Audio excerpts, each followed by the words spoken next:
I don't have any notes for this movie. But what I do have is the drink I'm drinking so that I can talk in front of a camera.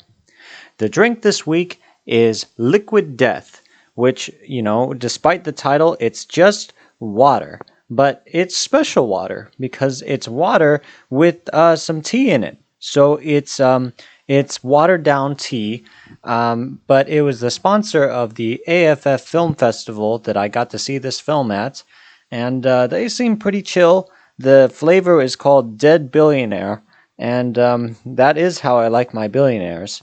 So I think I would appreciate it, and even if it's watered down, it's pretty refreshing. So it's really not so bad. So, oh, yeah, very good. The piano lesson follows the lives of the Charles family in the Doker Charles household and an heirloom, the family piano. The play focuses on the arguments between a brother and a sister who have different ideas on what to do with the piano. The brother, Boy Willie, is a sharecropper who wants to sell the piano to buy the land, where his ancestors toiled as slaves. His sister, Bernice, remains empathetic about keeping the piano, which shows the carved faces of their great-grandfather's wife and son during the days of their enslavement. So if anyone recognizes this piece, it's I can't say my S's. I can't say my S's. If anyone recognizes this piece, it's based off of the famous August Wilson play, so it's a good start for Malcolm Washington as he makes his directorial debut. Malcolm Washington is the brother of John David Washington and not Denzel Washington. He is actually the son of Denzel Washington, and now I know my family tree. If anyone recognizes the story, it's based off of a famous August Wilson play, so it's one of those don't mess it up movies. It's directed by Malcolm Washington, the brother of John David Washington and the son of Denzel Washington. I can't believe I don't remember that name. But it's his directorial debut, and it's one that I'm sure will get accusations of nepotism, and they are deserved. This is nepotism. But Hollywood is run off of nepotism, and it really just matters how talented you are and if you recognize that. So for Malcolm Washington's first directorial movie, I thought he used the camera in very dynamic ways. It was constantly moving from place to place, and yet it still knew when to sit still, and it knew what the play was calling for. Within all that movement, it serviced the story and it serviced the characters and their interactions with each other. It was able to move across like a room with 4 people. It was able to rotate across from them and introduce them into the scene with surprising brevity and a natural element. Now, I'm typically a fan of still cam. I like when the camera just sits there and you rely on the blocking and what's going on.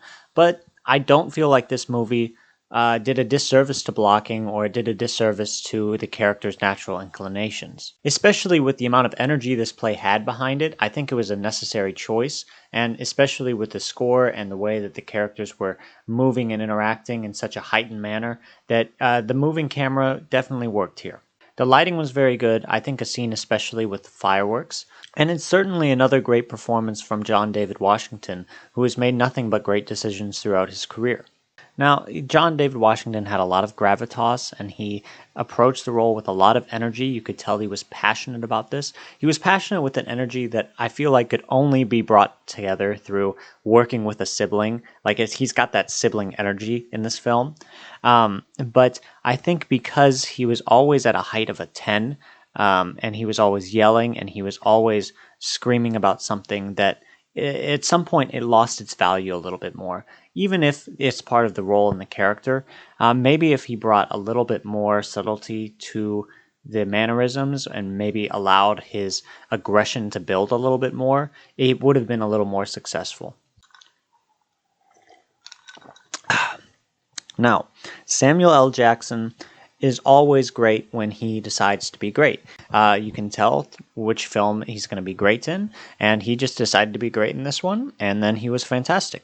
I think he was maybe the best character in this film. He was more reserved performance than I expected from him, which was a nice breath of fresh air. And I think it's the best performance I've seen of his since at least Glass or something like that. The standout to me, though, the absolute standout, is Danielle Deadwyler. She was able to convey so much with her eyes, and she had so much passion and intensity behind her voice that it was able to come across on the screen as a completely transcendent character. She had a subtlety and a reserve that kept her behind a wall, and that wall was powerful because when she broke through that wall, you could see all of the emotion and all of the anger and triumph and sadness and melancholy and happiness. You could see it break through like a flood. And I think she did the best with what she had here.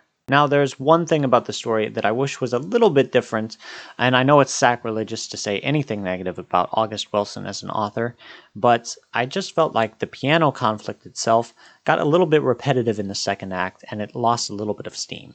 That is to say, it was a conflict that felt like it could have been resolved a little bit earlier, but they kept it going and they added a few character moments, which were nice, but ultimately I think they were just stalling until the inevitable ending, which I thought was done very, very well. There was a decision to turn this into more of a horror story, which I appreciated, especially that I'm watching this around the time of Halloween. And I think those kind of changes worked well in its favor. It was scary and it was intense, and it got to play with the characters in sort of a. It was. The music from Alexander Desplat was I don't know. I actually don't know. I'm confused on it. I might like it more later, but for right now, I think it was a little bit too energetic for what the film actually was. It kind of reminded me a lot of Baz Luhrmann in the way that it was bombastic and energetic, although in this one it was more of a smaller, reserved story. And I don't really like Baz Luhrmann all that much. I like this film a lot more than Baz Luhrmann, but I don't really think of Baz Luhrmann as a compliment. Essentially, I feel like this film had a lot of raw talent and a huge drive to make the best film that they can. In some ways, I wish that he would have toned back a little bit of the directing and let the story speak for itself. It's kind of a perfect play, and I think allowing it to be its perfect self would have done the movie a little more justice. But yeah, I think this movie is going to be. But yeah, I think this film is going to be a. But yeah, I think this film was really fun. But yeah, I think this film was really solid. But yeah, I think this film was memorable. It was solid. But yeah, I think this film was solid. It's going to be remembered for quite a while, especially during award season, and I just had a great time watching it. To be in a theater with so many people around, interacting and cheering with the film as it was going on, it was such a privilege to be a part of a film screening for a festival, and it's something that I'll remember for quite a while, especially as the first one that I've been to in quite a long time.